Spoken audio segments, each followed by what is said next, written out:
ত্রিশ দশকের মধ্য কলকাতা, ভরা শ্রাবণের ঝুম বৃষ্টি আর মেঘ গুড়গুড় এই মেঘলা আবহাওয়াটা কেমন একটা আলসেমি জুড়ে দেয়। অলস মস্তিষ্কে ঘুরতে থাকে অনেক অতীতের হিসেব নিকেশ। লম্বা সময় ধরে মগজের মার প্যাচের বুদ্ধির খেলার কসরতটা না করায় যদি জং ধরে যায়, এই আশঙ্কাটা সত্যান্বেষী ব্যোমকেশ বক্সীকে বেশ অস্বস্তিতে ফেলেছে। কলকাতা শহরে হঠাৎ করে মানুষের মনে শুভবুদ্ধির উদয় হয়েছে। অপরাধের পরিমাণ যেন শূন্যের কোঠায় পৌঁছেছে। নাকি আজকাল পুলিশ ডিপার্টমেন্ট খুব বেশি দক্ষ হয়ে গেছে যে প্রাইভেট ইনভেস্টিগেটরদের কাটতি কমে গেল। এমন কথাগুলো ভাবতে ভাবতেই সে পুটিরামের তৈরি মচমচে কচুরিতে এক কামড় বসিয়ে দিয়ে চায়ের কাপে আঙুল ছুঁয়ে খানিকটা উষ্ণতা নিয়ে নিল।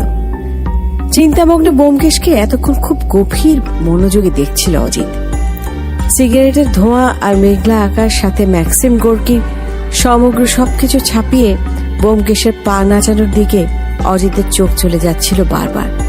গত 4 দিনে বাইরে একদমই বের হওয়া হয়নি। ঘণ্টাখানেকের বেশি দুজন মুখোমুখি বসা, কিন্তু কেউ কারোর সাথে একটা কথা বলেনি। অজিতের মনে হলো এই নীরবতা ভাঙা প্রয়োজন। অজিত, আজকের পত্রিকাটা পড়েছ? সে আর পড়বার সুযোগ হলো কই?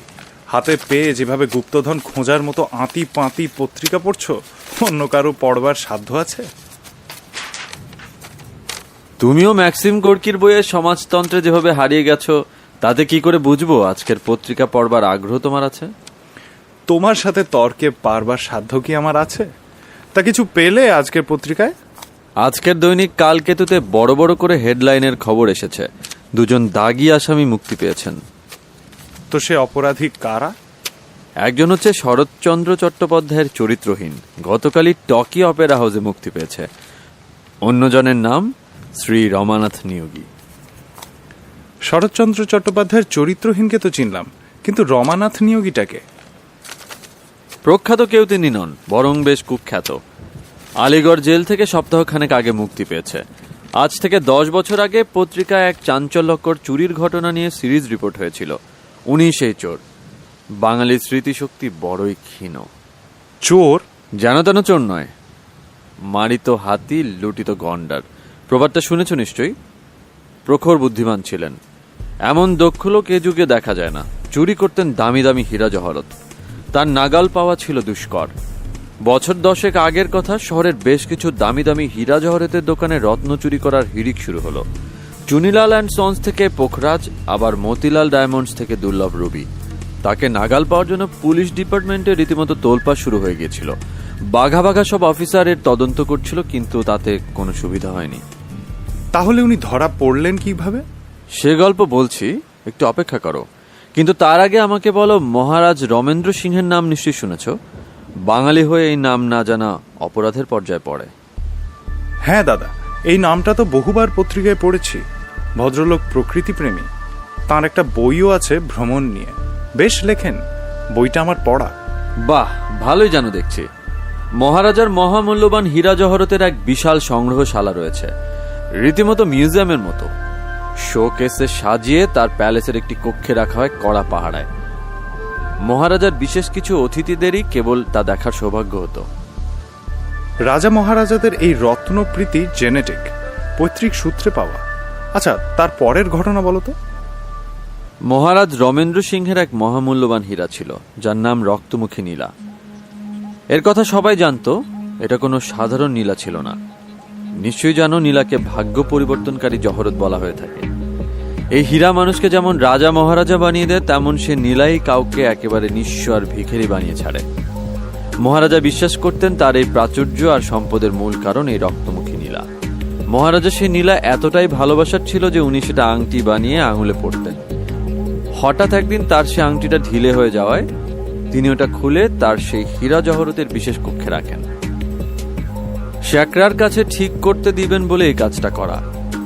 সেপাই সামন্ত দিয়ে কড়া পাহারা দেওয়ার পরেও এই হিরেটা রাখবার সপ্তাহখানেকের মধ্যেই অন্যান্য বেশ কিছু দামি রত্নের সাথে এই রক্তমুখী নীলাটাও চুরি হয়।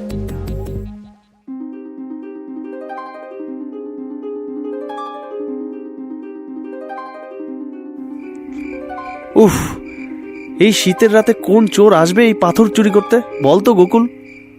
তুই বড্ড বেশি কথা বলিস। আমাদের কাজ সারা রাত জেগে পাহারা দেয়া, সেজন্য মুনিব আমাদের অন্ন দেন। তোর ভালো না লাগলে বললেই পারিস। আর এগুলো অনেক দামি, এক একটা দাম জানিস তো। ওগুলো জেনে কি হবে বল? গরিবের আবার লক্ষ টাকার খবর রেখে কি লাভ?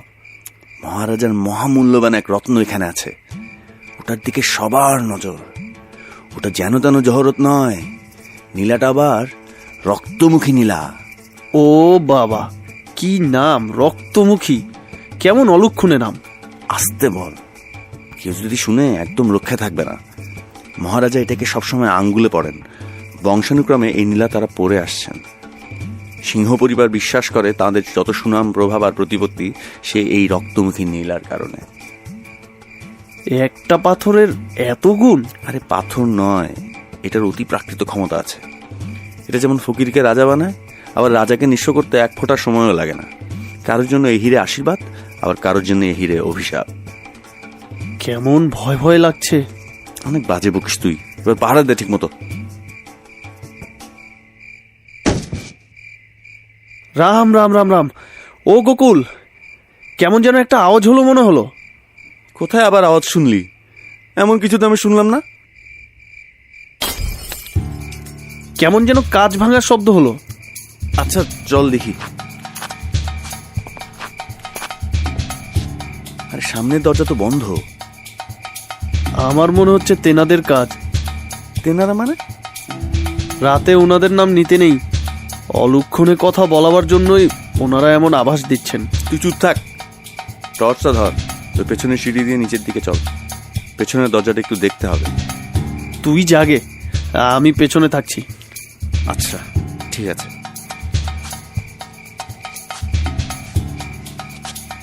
ওই দেখ, কালো কি একটা ছায়া দৌড়ে গেল। কোথায়? এই দাঁড়া বলছি।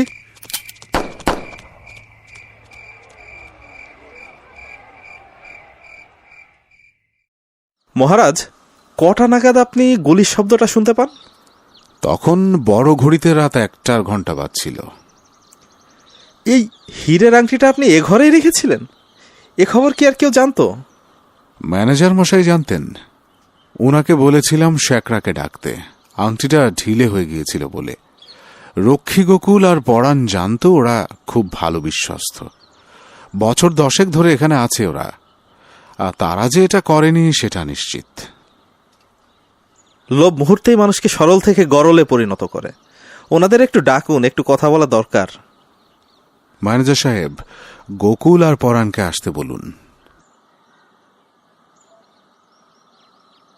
নমস্কার কর্তাবাবু। ঘটনাটা আমাকে কে বলবে তোমাদের মধ্যে? বাবু, বিশ্বাস করুন, আমি গরিব মানুষ, আমার দুকুলে কেউ নেই। এই হীরে জহরতে আমার কোনো লাভ নেই। মহারাজের দয়ায় বেঁচে আছি। আমার স্বর্গবাসী বাবা শ্রী মাধবচরণ আর দাদামশাই তারিণীচরণ মহারাজার অন্ন খেয়েছেন। তার অন্ন খেয়ে তারই নাশ করব? নরকেও জায়গা হবে না আমার। তোমাদের কিছুই হবে না, নির্ভয়ে বলতে পারো আমাকে। কর্তাবাবু, আমি বলছি, আমরা সে রাত থেকে পাহারায় আছি। রাত 9টা নাগাদ পাহারা বদল হয়। আমরা পাহারায় এসেই একবার ঘরগুলোতে ঢু মেরে আসি সব ঠিকঠাক আছে নাকি দেখবার জন্য। তখন পর্যন্ত ঠিকঠাকই ছিল। রাত 12:30 নাগাদ ও একটা শব্দ শুনতে পায়। আমরা সেখানে যেতেই একটা কাঁচ ভাঙার শব্দ শুনতে পাই। পেছনের দরজার কাছে গিয়ে দেখি পেছনের দরজাটা লাগানো, কিন্তু পেছনের বাগান দিয়ে কে যেন দৌড়ে পালালো, এমন জোরে যেন চিতাবাঘ দৌড়েছে। আমি গুলে ছুড়েছিলাম, কিন্তু কোনো লাভ হলো না। পরে আমরা দরজার তালা খুলে দেখি 3খানা শোকেস মসৃণ ভাবে কাটা, সেখান থেকে কিছু রত্ন নেই। মহারাজা 3 মাস আগেই আপনার প্রাসাদেই রত্ন সমগ্রের একটা প্রদর্শনী করেছিলেন। সেখানে কেবল কিছু আমন্ত্রিত অতিথিরাই ছিলেন। আমি কি সেই অতিথিদের তালিকা পেতে পারি? নিশ্চয়ই। ম্যানেজার সাহেব, অতিথি নিবন্ধনের খাতা নিয়ে আসুন।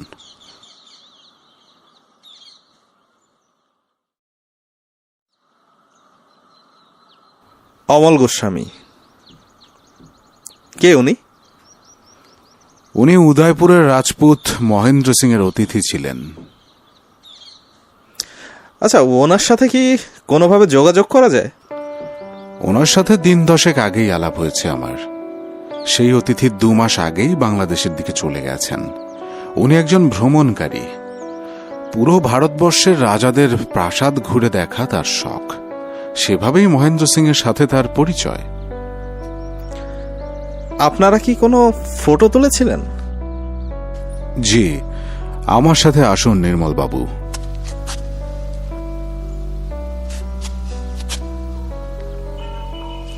এখানে আমাদের রাজপরিবারের সব সদস্যদের আর আমন্ত্রিত অতিথিদের ছবি রয়েছে। এই যে সেই ছবি, এখানে ওনারা সবাই আছেন। এবার বুঝতে পারলাম, উনি অমল গোস্বামী নন, ওনার নাম শ্রী রমানাথ নিয়োগী। নামটা আপনার শোনার কথা মহারাজ। গত 5 বছরে মতিলাল, চুনিলালের মতো বড় বড় জুয়েলারি শপ থেকে যে ডাকাতিগুলো হয়েছে সেগুলো ওনারই কম্য। শেষ তিনি দিল্লির শাহ সুরির মহামূল্যবান কোহিনূর চুরি করেছিলেন। তার চুরি বিদ্যা এতটাই প্রখর যে সেটাকে রীতিমতো শিল্প বলা যায়। দিল্লি থেকে শুরু করে পাঞ্জাব, গুজরাট, রাজস্থান পুলিশকে তিনি নাকানি চুবানি খাইয়ে ছেড়েছেন। ওনার একখানা ছবি ইন্ডিয়া পুলিশের মোস্ট ওয়ান্টেড ফাইলেও রয়েছে। ছবিটা দেখে নিশ্চিত হলাম। তবে কি আমার রক্তমুখী নীলা একেবারে হাতছাড়া হয়ে যাবে? এটা আমাদের জন্য আশীর্বাদ স্বরূপ। 3 পুরুষ ধরে এই রক্তমুখী নীলার রক্ষণাবেক্ষণ করে আসছি। আমি পারলাম না তার রক্ষা করতে। ক্ষমা করো বাবা। মহারাজ, আপনি হতাশ হবেন না, আমরা চেষ্টার কোনো ত্রুটি করব না। কিন্তু এত সুরক্ষিত স্থানে সে কি করে ঢুকতে পারল? সুড়ঙ্গ করে। সুড়ঙ্গ? ব্রিটিশ অপরাধীদের আবিষ্কার। জেল থেকে পালানোর এক পুরনো কৌশল। স্কটল্যান্ডের মুচালস ক্যাসেল, ইংল্যান্ডের বিশপ প্যালেস, এসব জায়গায় গুপ্ত টানেল তৈরি করা হয়েছিল রাজ পরিবারের গুপ্তচরদের জন্য। পরবর্তীতে দাগী অপরাধীরা সেই কৌশল অবলম্বন করে জেল থেকে পালাতো। আপনার বাগানের পেছনের দিকে একটা সুড়ঙ্গ পাওয়া গিয়েছে। সেখানে 100 মিটার একটা সুড়ঙ্গ করা হয়েছে, যেটা সরাসরি আপনার এই গোপন কক্ষের পেছনে এসে পৌঁছায়। যে খাড়া দেয়াল বেয়ে তিনি উঠেছেন সেটা কোনো সাধারণ মানুষের পক্ষে ওঠা একেবারেই সম্ভব নয়। এটা শ্রী রমানাথ নিয়োগীর পক্ষেই সম্ভব। তাহলে এখন আপনি আমাদের উপর বিশ্বাস রাখুন, আমরা চেষ্টার কোনো ত্রুটি রাখবো না।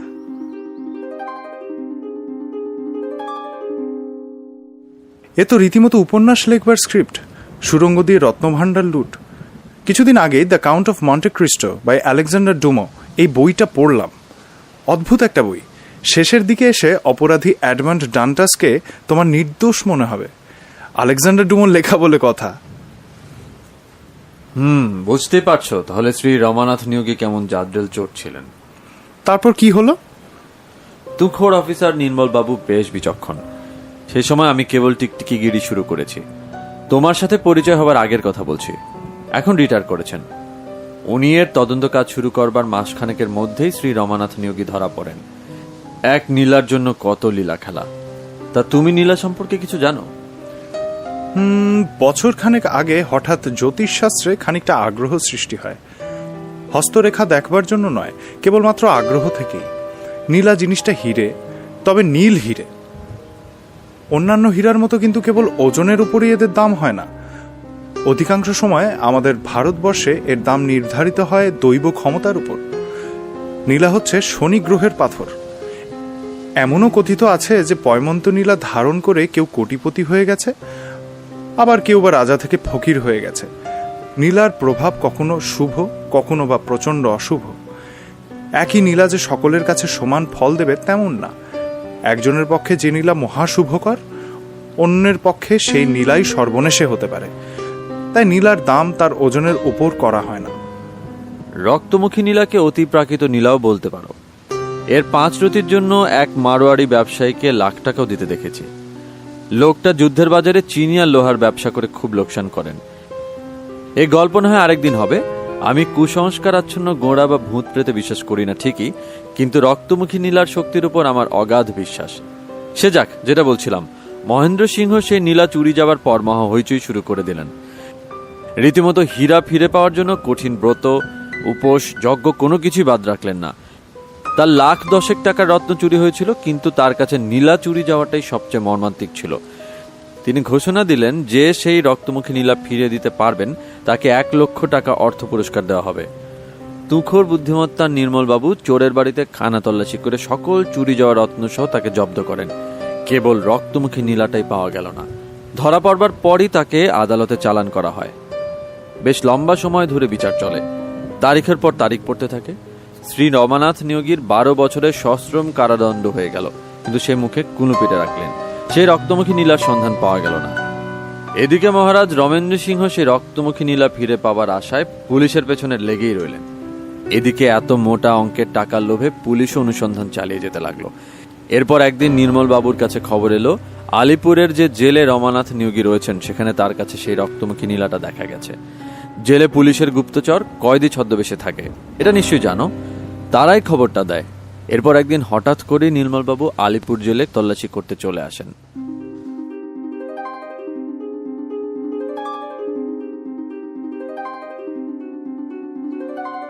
নমস্কার নির্মল বাবু, আসতে কোনো কষ্ট হয়নি তো? না, তেমন কোনো সমস্যা হয়নি। বেশ ভোরেই মনে হয় চলে এলাম।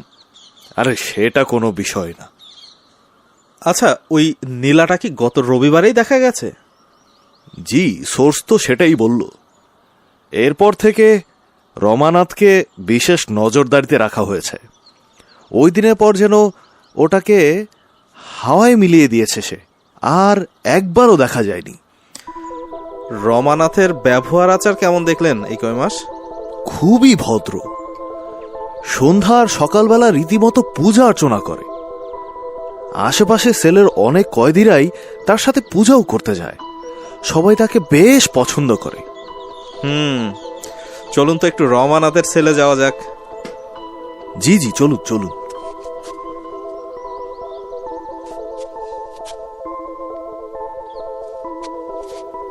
এভাবে ঘুমালে তো আর সেলের ভেতরে কি কি অকর্ম হচ্ছে সেটার খবর আমার কান অবধি পৌঁছবে না। তালা খোলো। আসুন নির্মল বাবু। কি ঘুমোচ্ছ নাকি রমানাথ? জি, আগে বলুন নির্মল বাবু। জেগেই ছিলেন তাহলে? বুঝতে পেরেছিলেন আমি আসব? না, আমি কিছুই বুঝতে পারছি না। আপনি এই মাঝরাতে কি কারণে? যা শাস্তি দেবার তা তো দিয়েছেনই। আমার কথিত প্রমাণিত অপরাধের শাস্তি। আমি তোমার বুদ্ধিমত্তাকে সমীহ করি রমানাথ। শাস্তি তুমি পেয়েছো সত্যি, কিন্তু আসল রত্নটাই তো এখনো ফেরত দাওনি।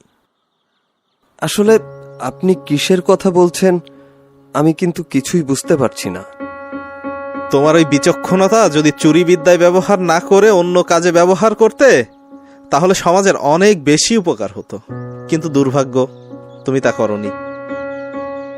সে আপনি যা খুশি মনে করতে পারেন। রক্তমুখী নীলাটা তুমি কোথায় রেখেছো সেটা তুমি কি নিজেই বলবে, নাকি আমাকে কানা তল্লাশি করতে হবে? খুঁজে দেখুন, যদি কিছু পান নিয়ে যেতে পারেন। প্রত্যেকটা ইঞ্চি খুঁজে দেখতে বলুন কারারক্ষীদের। আজ এই নীলা না নিয়ে আমি ফিরছি না। খুঁজে দেখুন নির্মল বাবু, 1 লক্ষ টাকা অর্থ পুরস্কার কিন্তু অনেক। পুলিশের এই সামান্য টাকায় জীবনের বিলাসিতাগুলো অপূর্ণই থেকে যায়। কি ভুল বললাম?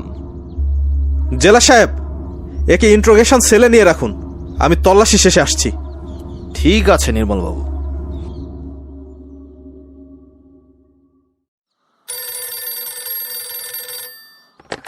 হ্যালো, মহেন্দ্র সিং বলছিলাম। নমস্কার রাজামশাই। আর রক্তমুখী নীলা কি তবে পাওয়া গেল?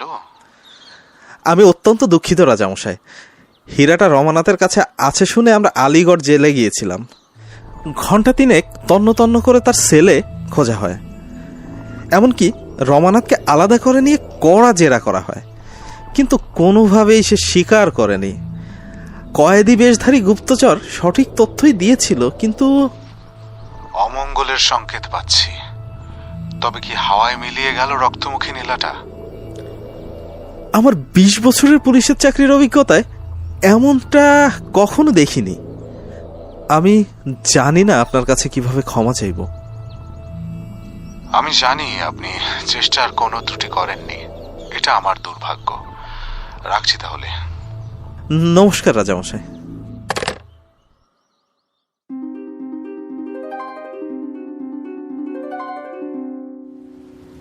বাপরে বাপ, এ তো সাংঘাতিক ব্যাপার। এই রমানাথ মহাশয়ের সাথে তো সাক্ষাৎ করা প্রয়োজন। ওনাকে নিয়ে একটা বই লেখার আগ্রহ জাগছে মনে। যার যেমন চিন্তা, কিন্তু অতি শীঘ্রই দেখা হবার একটা সম্ভাবনা মনে মনে উকি দিচ্ছে। ইনার ইন্টুইশন বলছে আমায়। তোমার এই নিষ্পলক দৃষ্টি তো আমার অচেনা নয়। তোমার মগজে কি চলছে বলো তো? এই ব্যাপারটাই খুবই রোমাঞ্চকর, জানো তো। এলাচের মতো একটা নীল রঙের পাথর, একজন তুখর চোর জেলের কয়েদি হয়ে সেটা কোথায় লুকিয়ে রাখলো। এই কেসটা যদি আমার হাতে আসতো, একবার চেষ্টা করে দেখতাম। 1 লক্ষ টাকা কিন্তু অনেক। বছরখানেক কোনো কেস না থাকলেও দিব্যি কেটে যাবে। সত্যাবতীর অভিযোগ, তাকে আমি মোটেই সময় দেই না। একটু হাওয়া বদলের জন্য বাইরে যাওয়া, সেটা তো একেবারেই হয়ে ওঠে না। ভাবছি ওকে নিয়ে একটু কাশ্মীর ঘুরে আসবো। সাথে তুমি তো থাকছোই, একটা বেশ জম্পেশ ভ্রমণ কাহিনী লেখা হয়ে যাবে। সত্যাবতীর কথা বলায় মনে পড়ে গেল, আমার বৌদির মতো মালাই দেয়া মাসালা চা কলকাতা শহর কেউ বানাতে পারে না। এই ঝুম বর্ষায় তার হাতের 1 কাপ চা, আহা! তা বেশ বলেছ।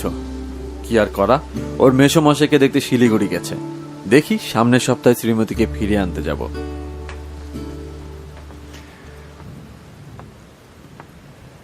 কেউ একজন আসছে ব্যোমকেশ, মনে হয় মক্কেল। তুমি মনে মনে একটা কেস খুঁজছিলে, দেখো সেটা মনে হয় নিজেই হেঁটে তোমার দরজায় চলে আসলো। বুড়ো লোক, বেশ দামি জুতো পরেছেন। এই বর্ষাতেই মচমচ করছে। খুব সম্ভবত গাড়িতে করেই ঘুরে বেড়ান, সুতরাং বেশ বড় মানুষই। একটু খুঁড়িয়ে চলছেন। এইটা কি করে সম্ভব? অজিত, জানালা দিয়ে গলা বাড়িয়ে রাস্তার দিকে দেখো তো, কোনো প্রকাণ্ড রোলস রয়েস সামনের দিকে আছে কিনা। এরকম কিছু যদি দেখে থাকো, আমি ঠিক ধরেছি তাহলে। কি আশ্চর্য কাকতালীয় ব্যাপার, কোইন্সিডেন্স অজিত। এতক্ষণ ধরে আমরা যার কথা বলছিলাম, সে মহারাজা রমেন্দ্র সিংহ এসেছেন। কেন আসছেন সেটা তো অনুমান করতে পারছো। জানি জানি, গত সপ্তাহে পত্রিকাতেই তো পড়ছিলাম ওনার বিশ্বস্ত সেক্রেটারি হরিপদ রক্ষিত খুন হয়েছেন। সে বিষয়ে হয়তো কথা বলতে।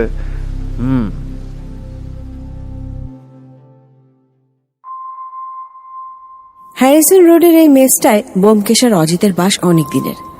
ব্যোমকেশের চোখের ইশারা তাই অজিত নিমেষেই বুঝে যায়। তাদের এই সম্পর্কটা ঠিক ওয়াটসনের সাথে শার্লক হোমসের খানিকটা স্নেহমাখা করুণার নয়, সেটা এক ধরনের গভীর বন্ধুত্বের। সত্যান্বেষী ব্যোমকেশকে তাই অজিত অন্যদের চেয়ে বেশি বোঝে। ব্যোমকেশের গভীর পর্যবেক্ষণ জ্ঞান তাকে অন্য সব প্রাইভেট ডিটেকটিভদের চেয়ে আলাদা করে। একটা পত্রিকার একজন 11 বছরের জেলখাটা দাগি আসামি রমানাথ নিয়োগের মুক্তি আর মহারাজার সেক্রেটারি হরিপদ রক্ষিতের হত্যাকাণ্ডের খবরের সাথে যোগসূত্র করে একটা রহস্যের আভাস পাওয়া, সেটা কেবল সত্যান্বেষী ব্যোমকেশের পক্ষেই সম্ভব। দরজায় টোকার শব্দ পড়বার পর ব্যোমকেশ দরজাটা খুলে দিয়ে যেভাবে মহারাজকে আমন্ত্রণ জানালো, তাতে মহারাজা রমেন্দ্র সিং যে প্রচন্ড অবাক হলেন সেটা তার চাহনিতেই বোঝা যাচ্ছিল। বিখ্যাত মানুষ, তাই পত্রিকার ম্যাগাজিনে তার অনেক ছবি ছাপা হয়েছে। তাই লেখক হিসেবে অজিতের না চেনার কোনো কারণ নেই। কিন্তু সচক্ষে প্রথম দেখাটা আজ হল ব্যোমকেশের গোয়েন্দাগিরির বদৌলতে। তার সাথে লোক লস্করের কোনো আড়ম্বর নেই। অত্যন্ত সাদাসিধে ধরনের মানুষ, একটু রোগা আর ছিপছিপে গড়নের মানুষ। বা পাটা ডান পায়ের চেয়ে ছোট হওয়ায় সে খুঁড়িয়ে হাঁটছেন। মেডিকেল সায়েন্সের ভাষায় যাকে লিম্ব লেগ ডিসক্রিপেন্সি বলে। সমস্যাটা জন্মগত। রাজা রমেন্দ্র সিং এর বয়স 60 পার হয়েছে, কিন্তু বয়সের ভার আর ভাঁজ তাকে অতটা নিষ্প্রাণ করতে পারেনি। তার স্নিগ্ধ প্রসন্নময় চেহারা আর হাসি এক ধরনের ভালো লাগার আভাস দেয়।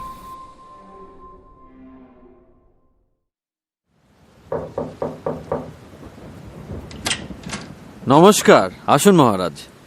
আপনি কি আগে থেকেই জানতেন যে আমি আসছি? আপনার চেহারায় কৌতূহল নয়, বরং এক ধরনের প্রসন্নতার চিহ্ন দেখতে পাচ্ছি আমি। এ তো আমার পরম সৌভাগ্য যে মহারাজা আমার এই ছোট্ট ঘরে পায়ের ধুলো দিয়েছেন। পত্রিকায় আপনার সব খবরই দেখতে পাই। আপনার সেক্রেটারির মৃত্যুর সপ্তাহখানেক হয়ে গেল, এখনো পুলিশ তার কোনো কুল কিনারা করতে পারল না। তখন মনে হচ্ছিল হয়তো মহারাজ আমাকে স্মরণ করতে পারেন। আরে আপনি দেখছি দাঁড়িয়ে আছেন, আসুন মহারাজ, ভেতরে আসুন, বসুন, তারপর শুনছি বাকি সব বৃত্তান্ত। হ্যাঁ, তা তো সপ্তাহখানেক হয়েই গেল। হরিপদ খুন হয়েছে, কিন্তু পুলিশ কোনো কুল কিনারা করতে পারেনি, তাই আপনার কাছে আসা। আপনার এত সুনাম চারিদিকে, পত্রিকায় অনেক খবর ছাপে আপনার এক একটা বিচক্ষণ রহস্য সমাধানের রোমাঞ্চকর গল্পের। আপনার দেয়াশলাই ঘাতক আর সীমান্ত হীরার রহস্য সমাধানটা তো রীতিমতো অসাধারণ। এমনিতেই এগুলো পড়বার পর আপনার সাথে সাক্ষাতের ইচ্ছে হলো, কিন্তু আজ তেমন একটা ভয়ঙ্কর খুনের ঘটনা নিয়েই আপনার কাছে আসা। এটা আপনার বদান্যতা আর আমার সৌভাগ্য। এবার বলুন, খুনটা কিভাবে হলো?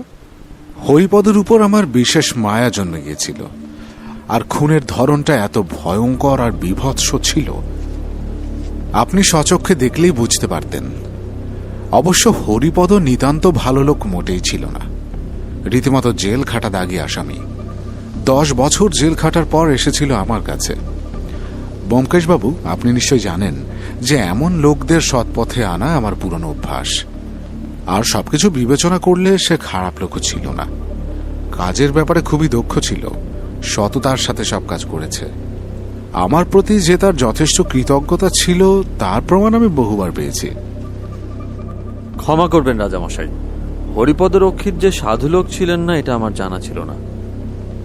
তিনি কি কারণে জেলে গিয়েছিলেন? সাধারণ দাগি আসামি বলতে যা বোঝায় সে তাই ছিল। বিভিন্ন সময় চুরি, জোচ্চুরি, জালিয়াতি এসব অপরাধ করে বিভিন্ন মেয়াদে জেল খেটেছে সে। শেষবার জেল খেটে সে আমার কাছে আসে। মহারাজা, আমাকে শুরু থেকে পুরো ঘটনাটা বলুন, আমার বুঝতে সুবিধা হবে। খবরের কাগজে যদিও বিশদ লেখা হয়েছে, কিন্তু ওটা পড়ে তেমন কিছু বোঝা যাচ্ছিল না। আপনি ভেবে নিন আমরা হরিপদ রক্ষিতের হত্যাকাণ্ড সম্পর্কে কিছুই জানি না। সব কথা আপনার কাছ থেকে গোড়া থেকে শুনতে পারলে ব্যাপারটা বুঝতে আমার সুবিধা হবে। বেশ, তবে গোড়া থেকেই বলছি আপনাকে। আন্দাজ ফাল্গুনের মাঝামাঝি হবে, এখন থেকে মাস 6 আগের কথা। এক দুপুরে আমি লাইব্রেরিতে বসে বই পড়ছিলাম। হঠাৎ রক্ষী এসে বলল, হরিপদ রক্ষিত নামে এক লোক এসেছে আলিপুর থেকে আমার সাথে দেখা করবার জন্য। দেখা না করে সে যাবেই না, যতক্ষণ বলবো ততক্ষণই সে অপেক্ষা করবে। আমি তাকে বাহিরের ঘরে বসতে বলে নিচে নামলাম।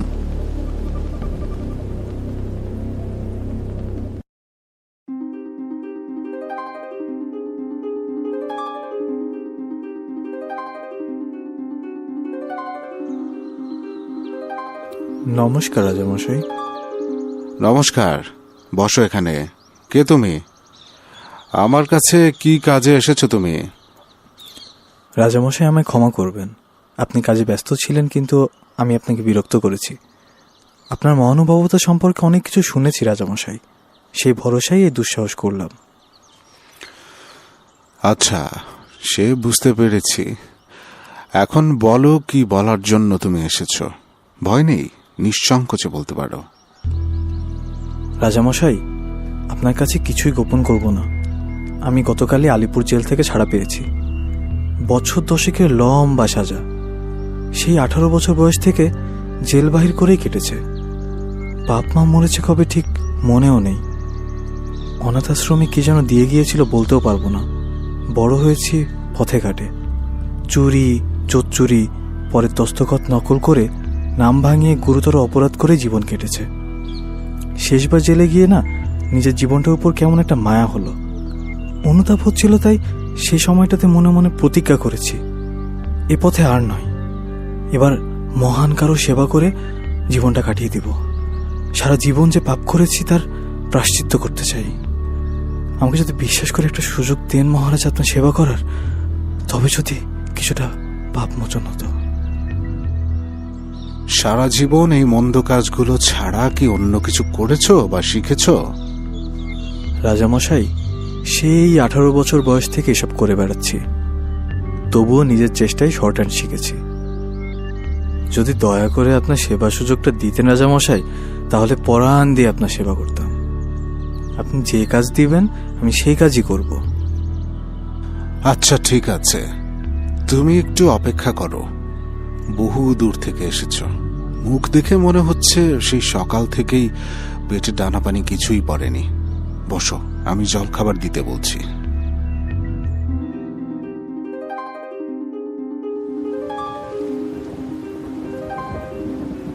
হরিপদকে প্রথম দেখেই কেন যেন একটা মায়া জন্মেছিল।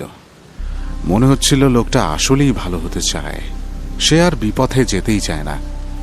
কি জানি, কোনো সাহায্য প্রার্থী বা দয়া চেতে আসা কোনো মানুষকে আমি কখনো কেন যেন ফিরিয়ে দিতে পারি না। হরিপদর বয়সও বেশি ছিল না, 40-এরই কম হবে।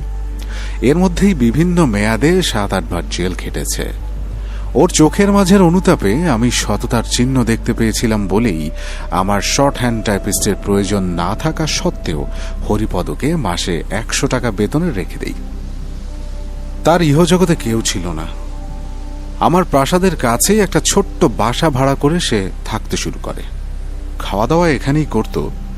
কিছুদিনের মধ্যেই আমি লক্ষ্য করলাম হরিপদ শুধু সততার সাথেই কাজ করছিল না, অত্যন্ত দক্ষতার সাথে সে কাজ করত এবং সে অনেক বুদ্ধিমানও বটে। কোনো কোনো ক্ষেত্রে আমার আমলাদের চেয়ে তার কাজ নিখুঁত হতো। যে কাজটা ওর নয় সেটাও সে এত দক্ষতার সাথে করত যে কারো পক্ষে তার দোষ খুঁজে বের করা প্রায় অসম্ভব ছিল। বেশ, তারপর কি হলো? তার কাজের ধরনে রীতিমতো আমি নিজেই তার গুণমুগ্ধ হয়ে পড়েছিলাম। সামনে আমার কোন জিনিসটা দরকার হতে পারে সেটা পর্যন্ত সে পরিপাটি করে গুছিয়ে রাখত। মাস দুয়েক যেতে না যেতেই এমন অবস্থা হলো যে হরিপদকে ছাড়া আমার কোনো কাজই হয় না। এ সময় আমাদের স্টেটের পুরনো সেক্রেটারি অবিনাশবাবু মারা যান। আমি তার প্রয়াণে যোগ্য ব্যক্তি হিসেবে হরিপদকেই নিয়োগ করলাম। আমার এ সিদ্ধান্তে অন্যান্য আমলাদের সাথে আমার বেশ বাকবিতণ্ডাও হয়ে গিয়েছিল।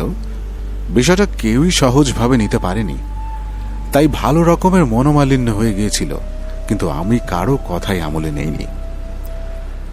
আমার কাছে হরিপদ রক্ষিতকেই সবচেয়ে যোগ্য মনে হয়েছিল, তাই তাকেই আমি সেক্রেটারি পদে বহাল করি। সেক্রেটারির কাজ নিশ্চয়ই সে অত্যন্ত দক্ষতার সাথেই করছিল। সে আর বলতে, তাকে নিয়োগের পর বিগত 4 মাসে সে অত্যন্ত দক্ষতার সাথে তার কাজ করছিল। কখনো আমি কাজের কোনো ভুল খুঁজে পাইনি তার। আমার প্রাসাদের নিম্ন শ্রেণীর কর্মচারীরা মাঝে মাঝে এসেই হরিপদর নামে নালিশ করত। এরা এতদিন যাবৎ কাজ করছে, কারো কোনো পদোন্নতি হয়নি। এই লোক কোত্থেকে উড়ে এসে জুড়ে বসে আমার সুপাত্র হয়ে গেল, সেটা মেনে নিতে ওদের বেশ কষ্টই হচ্ছিল। তাই ওরা যে নালিশগুলো করত সেগুলো নিতান্তই বাজে নালিশ ছিল। হরিপদ জেল খাটায় ওর নামে কলঙ্ক পড়েছিল ঠিকই। একবার কেউ জেলে গেলে সে দাগ সহজে মেটে না, কিন্তু শেষ পর্যন্ত তার চরিত্র একেবারেই বদলে গিয়েছিল, তাতে কোনো সন্দেহ নেই। আমার যেটা মনে হয়, ছেলেবেলা থেকে অভাব আর দারিদ্র তাকে এই পথে এনেছিল। তার অভাব দূর হওয়ায় আর একটা সুস্থ জীবন পেয়ে সেই কলঙ্ক দূর হয়ে গিয়েছিল। আমাদের জেলখানা খুঁজলে হরিপদর মতো এমন অসংখ্য লোক পাওয়া যাবে। হয়তো একবার সুযোগ দিলে তারা সুস্থ জীবনে ফিরেও যেতে পারে। একেবারেই সঠিক কথা বলেছেন মহারাজ। তবে তো হরিপদ বেশ ভালোই ছিলেন। এরপর কি ঘটল? গত মঙ্গলবারের ঘটনা। আপনারা খানিকটা নিশ্চয়ই পত্রিকাতেও পড়েছেন। যা ঘটল সেটা আমি একেবারেই কল্পনা করতে পারিনি। খুব সকালেই খবর পেলাম হরিপদ খুন হয়েছে। দ্রুত পুলিশে খবর পাঠিয়ে আমি নিজে গেলাম ওর বাসায়। গিয়ে দেখলাম ওর শোবার ঘরের মেঝেতে মরে পড়ে আছে, চারিদিক রক্তে ভেসে যাচ্ছে। যে হরিপদকে খুন করেছে সে এত ভয়ঙ্কর ভাবে ওর গলাটা কেটেছে যেটা ভাবতেও এখন আমার গায়ে কাটা দিচ্ছে। ওর গলার নালিটা একেবারে কেটে ছিন্ন ভিন্ন করে ফেলেছে। আপনারা অনেক হত্যাকাণ্ড দেখেছেন নিশ্চয়ই, কিন্তু এমন পশুর মতো পাশবিক হত্যাকাণ্ড দেখেছেন বলে আমার মনে হয় না।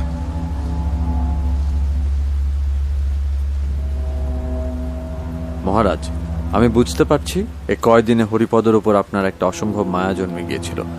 তার সেই বিভৎস মৃতদেহটা কল্পনা করে আপনার খুব খারাপ লাগছে। এই পানিটা খেয়ে নিন, ভালো লাগবে। অসংখ্য ধন্যবাদ ব্যোমকেশবাবু। গলার কণ্ঠনালী কাটা ছাড়া বডির আর কোথাও কি আঘাতের চিহ্ন ছিল? হ্যাঁ, তার বুকে একটা ছুরির আঘাতের চিহ্ন ছিল।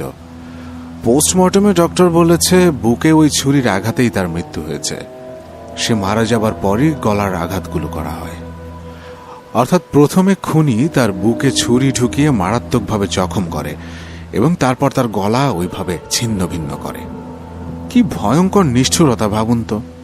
কি উন্মত্ত আক্রোশের বশে এসে মানুষ তার মনুষ্যত্ব বিসর্জন দিয়ে এমন হিংস্র জন্তুতে পরিণত হয় বলতে পারেন ব্যোমকেশবাবু? সে তো অবশ্যই।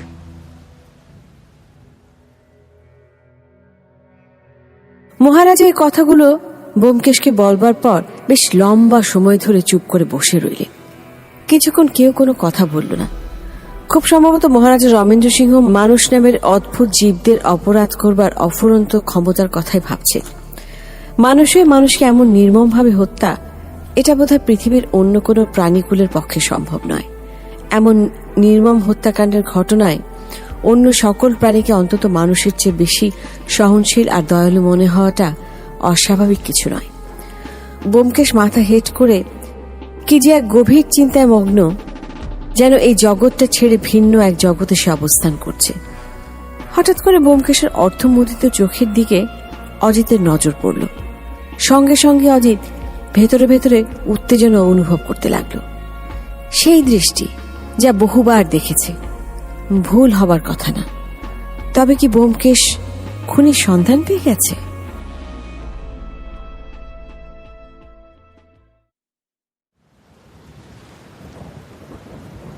ব্যোমকেশবাবু, আমি আগাগোড়া যা জানি তার সবটুকুই আপনাকে বললাম।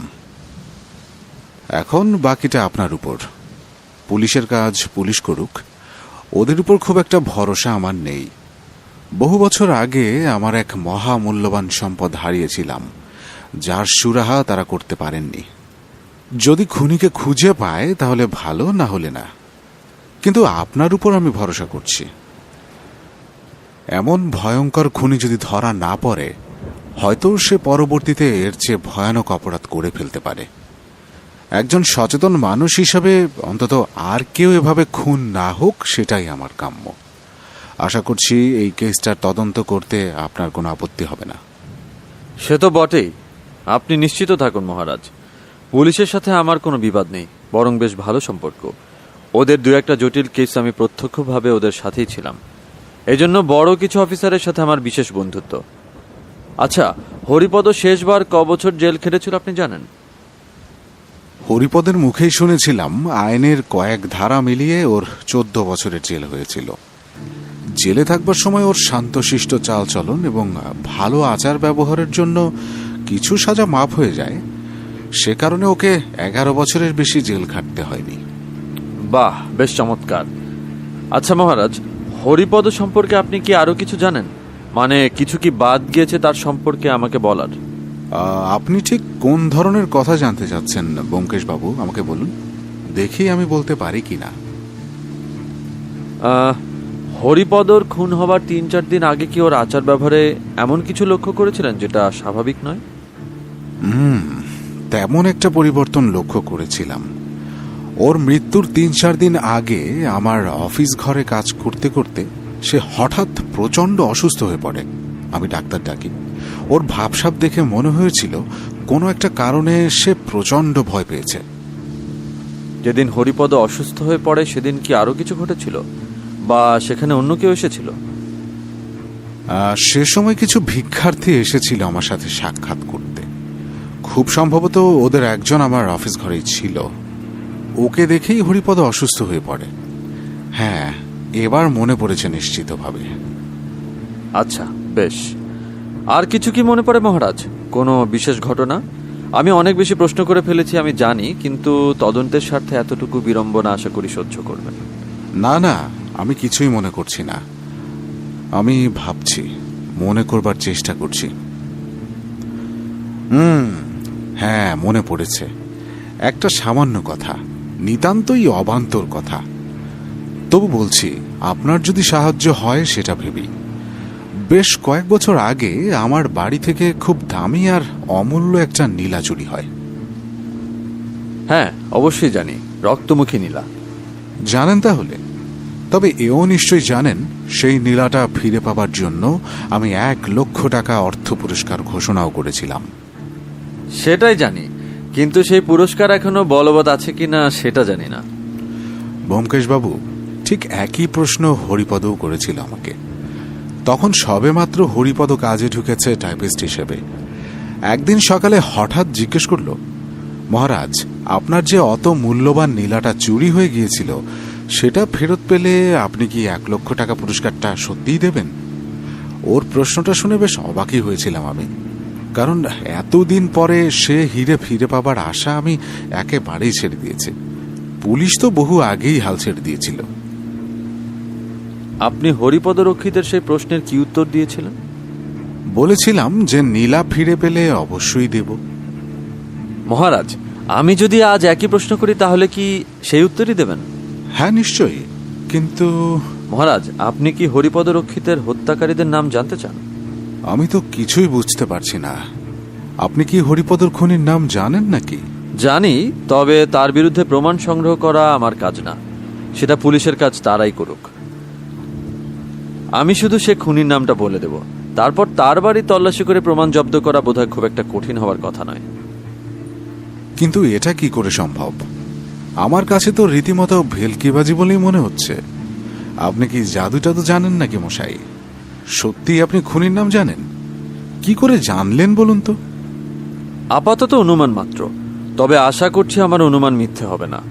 খুনির নাম হচ্ছে শ্রী রমানাথ নিয়োগী। রমানাথ নিয়োগী? এ নাম তো বেশ চেনা চেনা মনে হচ্ছে আমার। কোথায় যেন শুনেছি, খুবই পরিচিত লাগছে। পরিচিত হবারই কথা। বছর 10 আগে ইনি আপনার মহামূল্যবান রক্তমুখী নীলা চুরি করে জেলে গিয়েছিলেন এবং তার সাজাও হয়েছিল।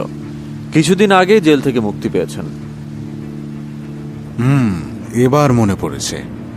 কিন্তু সে হরিপদকে খুন কেন করলো? হরিপদর সাথে তার সম্পর্কটাই বাকি। সম্পর্ক আছে, পুরনো কিছু নথি আর কেস ফাইল ঘাটলেই সেটা খুঁজে পাওয়া যাবে। কিন্তু মহারাজ, দুপুর প্রায় হয়ে গেল, আপনি এবার বাড়ি ফিরে যেয়ে বিশ্রাম করুন। কাল সকালে যদি আরেকবার কষ্ট করে আমার এই ছোট্ট ঘরটাতে পদধূলি দেন তাহলে বাকি সব জানতে পারবেন, আর হয়তো আপনার বংশানুক্রমে রক্ষা করা হারিয়ে যাওয়া রক্তমুখী নীলাটাও ফিরে পেতে পারেন। আমি এর মধ্যে সব ব্যবস্থা করে রাখব।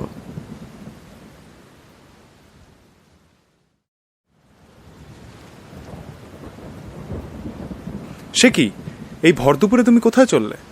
যাচ্ছি বিধুবাবুর কাছে। পুলিশের বেশ জাঁদরেল এক তদন্ত কর্মকর্তা, আমার সাথে বেশ ভাব। কোনো কেসের সাহায্য লাগলে উনি আমাকে তলব করেন।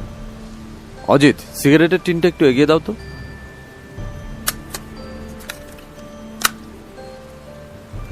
তো তার কাছে কি কাজে? কিছু পুরনো কাগজপত্র আর আলিপুর জেলের রেজিস্টার, এগুলো বের করবার জন্য তার সাহায্য দরকার হবে। তাছাড়া অন্য কিছু কাজও আছে। কখন ফিরবো তার কোনো ঠিক নেই। যদি সময় করতে পারি বাইরে কোথাও একটু খেয়ে নেব। পুটিরাম, আমার ছাতা আর বর্ষাতিটা একটু দিয়ে যাও তো।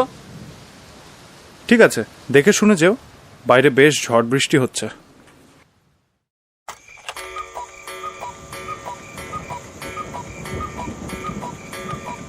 রাত 9টা বেজে গেল। ব্যোমকেশ গেল কোথায়? সেই দুপুর 12টা নাগাদ বের হয়েছে। বাইরে তো মনে হয় বৃষ্টি ভাবটা আরো বেড়েছে। বেশ চিন্তা হচ্ছে।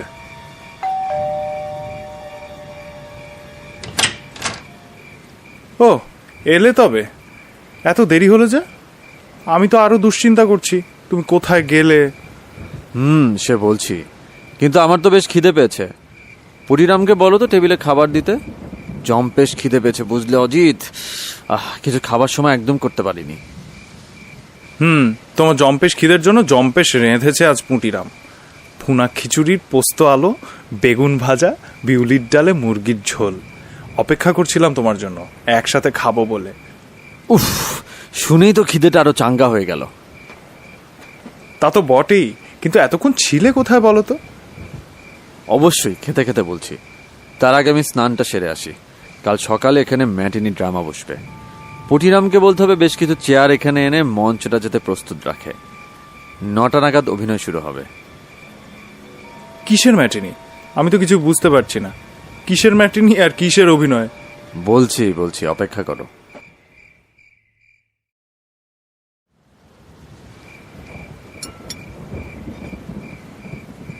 এবার বলো, সারাদিন কোথায় ছিলে? জেল ডিপার্টমেন্টের অফিসে আমার এক বন্ধু রয়েছে। প্রথমে তার কাছে গেলাম, সেখানে বেশ কিছু পুরনো রেকর্ড আছে। আমি যেমনটা অনুমান করেছিলাম ঠিক তেমনটাই হলো। আমার অনুমান ভুল হয়নি। তা তোমার অনুমানটা কি বলবে? আমার সেই বন্ধুর সাথে কাজ শেষ করে গেলাম বিধুবাবুর বাড়িতে গেলাম। বুদ্ধবাবু বলে তাকে পুলিশ ডিপার্টমেন্টের সবাই ডাকে, তাই আমিও সে নামেই মাঝে মাঝে ডেকে ফেলি। হরিপদর খুন যে এলাকায় হয়েছিল সেটা তার ডিউটি এরিয়া। এই খুনের কেসটার ইনচার্জ ইন্সপেক্টর পূর্ণবাবুকে পুরো বিষয়টা বুঝিয়ে আর বিধুবাবুকে যতটুকু সম্ভব তেল মেরে শেষ পর্যন্ত কাজটা উদ্ধার হলো। কিন্তু তুমি কি কাজ উদ্ধার করলে সেটা কিন্তু আমি এখনো জানি না। কাজটা হচ্ছে প্রথমে রমানাথ নিয়োগীর এখনকার বাড়ির ঠিকানা বের করা, দ্বিতীয়ত তাকে গ্রেপ্তার করে তার বাসায় খানা তল্লাশি করা। আচ্ছা, তারপর কি হলো? সন্ধান পেলে সেই রমানাথ নিয়োগীর? তার ঠিকানা সহজেই বের করা গেল, কিন্তু পুরো বাড়ি তল্লাশি করে কিছুই পাওয়া গেল না। কিন্তু রমানাথের ঘর থেকে এক বিশাল বড় নেপালি কুকরি মানে ছোড়া পাওয়া গেছে। তাতে কোনো মানুষের রক্তের চিহ্ন পাওয়া যায় কিনা সেটা পরীক্ষার জন্য পাঠানো হয়েছে। কিন্তু যে জিনিসটা পাবার জন্য গিয়েছিলাম সেটা পেলাম না। লোকটা লুকিয়ে রাখবার ক্ষমতা অসাধারণ। কি জিনিস? মহারাজের সেই রক্তমুখী নীলা। তাহলে এখন কি করবে? এখন অভিনয় করাতে একমাত্র পথ সেই রক্তমুখী নীলাটা উদ্ধার করার। রমানাথের কুসংস্কারাচ্ছন্ন মনে আঘাত করে যদি সেই নীলা উদ্ধার করা যায়। আর সাসপেন্স থ্রিলার ড্রামা। কাল সকালে মহারাজা সহ বাকি অভিনেতারা চলে আসবে, তখনই শুরু হবে আসল খেলা। অন্য অভিনেতারা মানে? আর কে কে আসবে? রমানাথ নিয়োগী, ইন্সপেক্টর বুদ্ধবাবু এবং নির্মল বাবু, আর 2 জন কনস্টেবল, নিরাপত্তার স্বার্থে।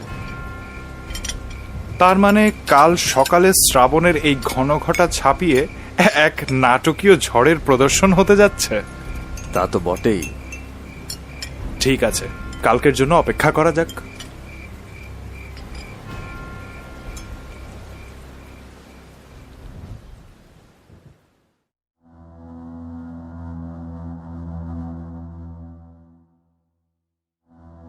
সকাল 9টা বাজতে আর 10 মিনিট বাকি। কিছুক্ষণ পরে একটা বিশাল রোলস রয়েস গাড়ি হ্যারিসন রোডের ব্যোমকেশের মেসটার সামনে এসে দাঁড়ালো। গতকালের মতো আজ বৃষ্টির ভাবটা নেই, গুমোট একটা আবহাওয়া। ড্রাইভার গাড়ির দরজাটা খুলে দিল। মহারাজা রমেন্দ্র সিংহ গাড়ি থেকে বের হয়ে গেট পার হয়ে সিঁড়ি দিয়ে ব্যোমকেশের ফ্ল্যাটের দিকে এগুতে লাগলো। এর মিনিট 5 পরেই একটা পুলিশের জিপ গাড়ি এসে থামলো। সেখান থেকে প্রথমে ইন্সপেক্টর বিধুবাবু আর পূর্ণবাবু বের হলেন। পেছনের দরজা খুলে যে লোকটি এগিয়ে আসছে ওর নামই রমানাথ নিয়োগী। সদ্য জেল খেটে বের হয়েছেন, হাতে হাত করা পড়া। 2 জন কনস্টেবল তাকে দুপাশ থেকে ধরে নিয়ে আসছে। রমানাথের চেহারা এমন কোনো বিশেষত্ব নেই যেটা খুব দৃষ্টি আকর্ষণ করবে। চুরিবিদ্যায় পারদর্শী হতে খুব সুশ্রী চেহারার প্রয়োজন হয় না বলেই হয়তো। রমানাথের মাথার চুল ছোট ছোট করে ছাটা, ছোট কপাল, খুব লম্বা চিবুক, চোখের মধ্যে অনেক চঞ্চলতা। তার গায়ে অনেক বছরের পুরনো, খুব সম্ভবত তার জেল যাবার আগেকার চামড়ার বোতাম লাগানো 5 মিশালি রঙের স্পোর্টিং কোট, আর পায়ে অপ্রত্যাশিত একজোড়া রবারের বুট জুতা, যেটা দেখলে হঠাৎ করে হাসি পেয়ে যায়। এরকম পোশাক আশাক দেখে এই লোককে যে এত ভয়ঙ্কর অপরাধী সেটা কোনোভাবেই অনুমান করা যায় না।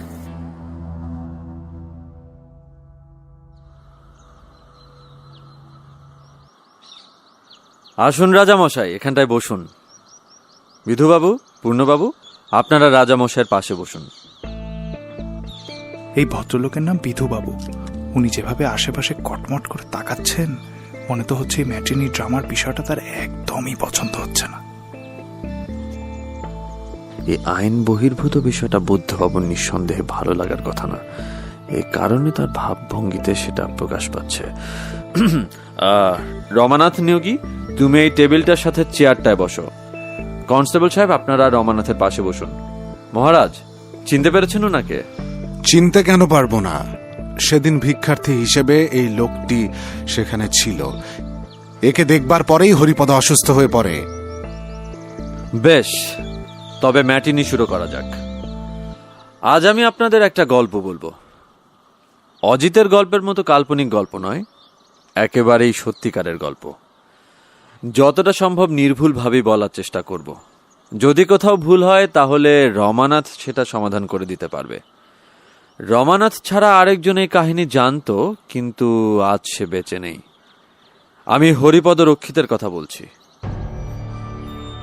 ব্যোমকেশ যে ভূমিকা দিয়ে গল্প শুরু করেছে তাতে বোঝাই যাচ্ছে আজকের ম্যাটিনি বেশ জমবে। রমানাথ যেভাবে মুখ শক্ত করে মাথা নিচু করে বসে আছে তাতে তার গোয়ার তুমি স্পষ্ট বোঝা যাচ্ছে। যেভাবে আঙুল দিয়ে টেবিলের ওপর অদৃশ্য দাগ কাটছে তাতে সে যে ভেতর ভেতর খুব রাগে টক বক করে ফুটছে তা স্পষ্ট। রমানাথ জেলে যাবার পর থেকে আরম্ভ করছি। সে জেলে গেল ঠিকই, তার সাজাও হলো, কিন্তু যে হীরা লোপাট করবার কারণে সাজা হলো সেটাকে সে কাজ ছাড়া করলো না। কি কৌশলে পুলিশ আর কারারক্ষীদের ফাঁকি দিয়ে সে এটা সাথে রাখলো সেটা আমি জানি না, কিংবা জানার চেষ্টা করিনি। রমানাথ চাইলে বলতে পারে।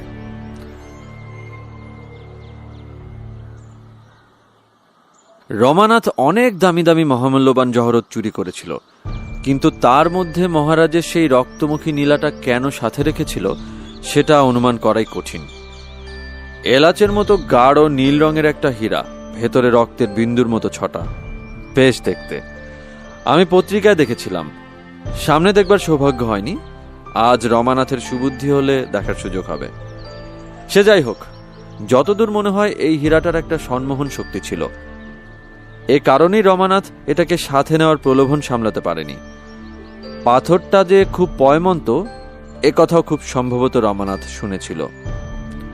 দুর্নিয়তি যখন মানুষের সঙ্গ নেয় তখন মানুষ তাকে বন্ধু ভেবে ভুল করে। সে যাই হোক, রমানাথ আলিপুর জেলে ছিল। সেখানে থাকা অবস্থায় পুলিশের কাছে খবর আসে হীরাটা রমানাথের কাছে দেখা গেছে। যথাসময়ে রমানাথের সেলে তল্লাশি করা হয়। সেই সেলে রমানাথের সাথে আরেকজন কয়েদি ছিল, তাকেও সার্চ করা হয়, কিন্তু তার কাছেও কিছু পাওয়া যায় না। অজিত, তুমি কি বলতে পারো সেই অপরজনের নাম কি? হরিপদ রক্ষিত। মানে কি হরিপদ ছিল সেখানে রমানাথের সাথে? অপেক্ষা করুন মহারাজ, বলছি। হরিপদ রক্ষিত হচ্ছে পুরনো দাগি আসামি, ছোটবেলা থেকে জেল খেটেছে। তার অনেক গুণ ছিল। যারা জেলের কয়েদি নিয়ে ঘাটাঘাটি করেছেন তারা জানেন, এক জাতীয় কয়েদি আছে যারা নিজেদের গলার মধ্যে পকেট তৈরি করেন। ব্যাপারটা শুনতে খুবই আশ্চর্য, কিন্তু মিথ্যা নয়। চিকিৎসা শাস্ত্রের ভাষা যাকে এসোফাজিল পাউচ বলা হয়। এটা জন্মগতভাবেও থাকতে পারে, যাকে এসোফাজিল ডাইভার্টিকুলা বলা হয়। কয়েদিরা টাকা পয়সা জেলে নিয়ে যেতে পারে না, কিন্তু তাদের মধ্যে বেশিরভাগই নেশাখোর, তাই সেগুলো আনবার জন্য টাকার প্রয়োজন হয়। গলায় পকেট তৈরির ফন্দি সেখান থেকে এসেছে। যারা খুব কম বয়স থেকে জেলে আছে তাদের মধ্যে এই ফন্দিটা বেশি দেখা যায়। সিনিয়র পুলিশ অফিসাররা এই বিষয়টা জানেন। হরিপদও ছোটবেলা থেকে জেল খাটছে। সে নিজের গলায় পকেট তৈরি করেছিল। রমানাথ যখন হরিপদের সেলে একসাথে থাকতে শুরু করে ওদের মধ্যে বেশ বন্ধুত্ব হয়ে যায়। কিছুদিন পরেই হরিপদর গলার পকেটের কথা রমানাথ জানতে পারে। তারপর একদিন পুলিশ জেলে হানা দেয়। সেলের মধ্যে নীলা লুকাবার জায়গা নেই। হরিপদ রমানাথকে বলল,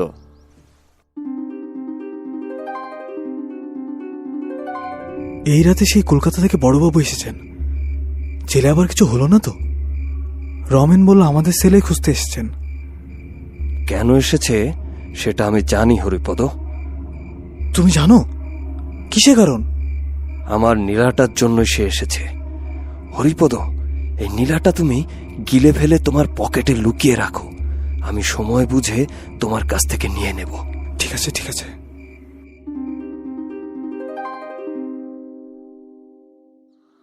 সেই নীলাটা রমানাথ হরিপদকে আগেই দেখিয়েছিল। সেটার প্রতি হরিপদর খুব লোভ জন্মে যায়। নীলাটা গিলে ফেলার পর তার কণ্ঠনালীর মধ্যে সেটা গিয়ে রইল। পুলিশ, মানে সেই সময়ের তদন্ত কর্মকর্তা নির্মলবাবু এসে যখন তল্লাশ করলো, কিছুই পাওয়া গেল না। এই ঘটনার দুদিন পরেই হঠাৎ হরিপদ অন্য জেলে চালান হয়ে যায়। জেলের রেকর্ড বইয়ে তার উল্লেখ আছে। এতে হরিপদর খুব সুবিধা হলো। সুযোগ পেয়ে সে বিশ্বাসঘাতকতা করে বসল। যাওয়ার আগে সেই নীলাটা রমানাথকে ফিরিয়ে দিয়ে গেল না। রমানাথ কিচ্ছু বলতে পারল না। চোরের মায়াকান্না কেউ শুনতে পায় না। সে প্রচন্ড রাগ পুষে রাখতে লাগলো এবং মনে মনে প্রতিশোধ নেওয়ার পণ করতে লাগলো। ব্যোমকেশের কথায় বেশ পরিবর্তন দেখা যাচ্ছে রমানাথের মুখের অভিব্যক্তিতে। তার মুখের শিরাগুলো কেমন শক্ত হয়ে উঠেছে, চোখ দুটো কেমন লাল হয়ে গেছে। এই ঘটনার পর একে একে 10টি বছর কেটে গেল। 6 মাস আগেই হরিপদ জেল থেকে মুক্তি পায়। ছাড়া পেয়ে সে মহারাজের কাছে আসে। তার ইচ্ছে ছিল মহারাজের সাথে সাক্ষাৎ করে তার কাছের মানুষ হয়ে নীলাটা ফেরত দেবে। বিনামূল্যে নয়, 1 লক্ষ টাকা পুরস্কারের কথা সে জানত। এটা অন্য কোথাও বিক্রি করতে গেলে ধরা পড়ে যেতে হবে, তাই তার জিনিস তাকে দেওয়াই উত্তম। সে কারণেই তার মহারাজের কাছে আসা। কিন্তু প্রথম থেকেই মহারাজ তার সাথে এত সদয় ব্যবহার করতে লাগলো যে হরিপদ লজ্জায় পড়ে গেল। তবুও একবার সে নীলার কথা মহারাজকে বলেছিল, কিন্তু শেষ পর্যন্ত নীলার বদলে টাকা আদায় করতে তার বিবেকে বাঁধল। মহারাজের মহানুভবতার গুণে হরিপদর মনে যে বিবেকবোধ জেগে উঠল সেটা কম কথা নয়। ধীরে ধীরে হরিপদর দিন শেষ হতে লাগলো। রমানাথ জেল থেকে ছাড়া পেয়ে গেল। হরিপদ কোথায় সে খবর রমানাথ জানত না। সে মহারাজের বাড়িতে ভিক্ষার্থী বেসে যায় এবং সেখানে গিয়েই তার সাথে হরিপদের দেখা হয়। রমানাথকে দেখেই হরিপদ অসুস্থ হয়ে পড়ে। এছাড়া এভাবে অসুস্থ হয়ে পড়ার অন্য কোনো কারণ ছিল না। গত 10 বছর ধরে যে প্রতিশোধের আগুন তার মনে দাউ দাউ করে জ্বলছিল তা আবার জেগে উঠল। হরিপদর বাড়ি খুব সহজেই সে বের করে ফেলল। তারপর সেদিন রাতে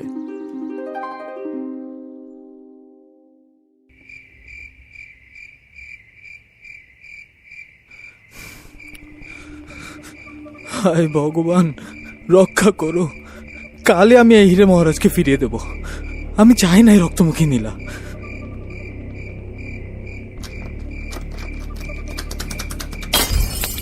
কে কে ওখানে? হরিপদ, চিনতে পেরেছ আমাকে? আমি তোমার যমদূত রমানাথ নিয়োগী। কি কি চাই? কি চাই তোমার? আমার নীলা ফেরত নিতে এসেছি। দাও। এ কি এত বড় ছোড়া? রমানাথ, আমাকে ক্ষমা করে দাও। ক্ষমা করার সময় শেষ, প্রতিশোধ নিতে এসেছি। না না না।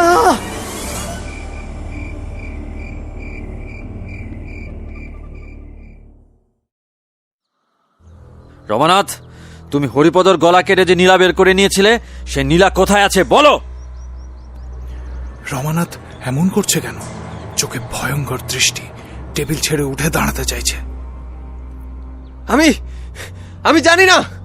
আমি হরিপদকে খুন করিনি। হরিপদ কার নাম আমি জানি না। নীলা আমার কাছে নেই। আসলে এক মর্মগ্রাসী নাটক হচ্ছে সামনে। দুটো প্রবল ইচ্ছা শক্তি পরস্পরের সাথে মরণান্তর যুদ্ধ করছে। শেষ পর্যন্ত কে জয়ী হবে? ব্যোমকেশ কেমন ঝুঁকে পড়ে রমানাথকে ফিসফিস করে কি যেন বলতে লাগলো।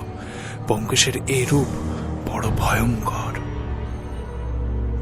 রমানাথ, তুমি জানো না কি ভয়ঙ্কর অভিশপ্ত এই নীলা, তাই এর মোহ কাটাতে পারছো না। ভেবে দেখো, যতদিন এই নীলাটা তোমার কাছে ছিল না, কেউ তোমাকে ধরতে পারেনি। এটা হাতে আসার পরই তুমি ধরা পড়লে, তোমার জেল হলো। তারপর একবার হরিপদর পরিণাম ভেবে দেখো। সে গলার ভেতর নীলা লুকিয়ে রেখেছিল। তার সে গলার কি পরিণাম হয়েছে তা তোমার চেয়ে বেশি আর কেউ জানে না। এখনো যদি নিজের ভালো চাও, তবে সেই সর্বনাশা নীলাটা ফেরত দাও রমানাথ। নীলা নয়, ওটা কেউটে সাপের বিষ। এই নীলা যদি হাতে পড়ো, তবে সে হাতে হাত করা পড়বে। যদি গলায় পড়ো, সে নীলা ফাঁসির দড়ি হয়ে তোমার গলায় পড়বে। কি ভয়ঙ্কর দেখাচ্ছে রমানাথকে। সে উঠে দাঁড়িয়েছে, কি রাগে ফুঁসছে সে। পাগলের মতো চারিদিকে তাকাচ্ছে। নিজের কোটের চামড়ার বোতামটা সজোরে ছিঁড়ে ফেলল। চাই না আমি এই নীলা। এই নাও নীলা, আমাকে বাঁচাও।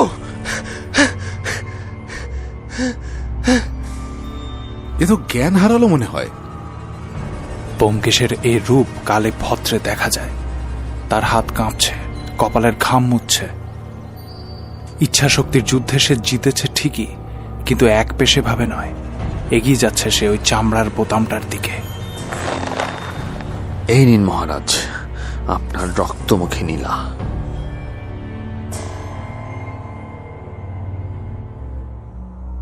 ইচ্ছা শক্তির অসীম যুদ্ধে রমানাথকে পরাজিত করে অবশেষে ব্যোমকেশ সেই রক্তমুখী নীলা উদ্ধার করে মহারাজকে ফেরত দিল।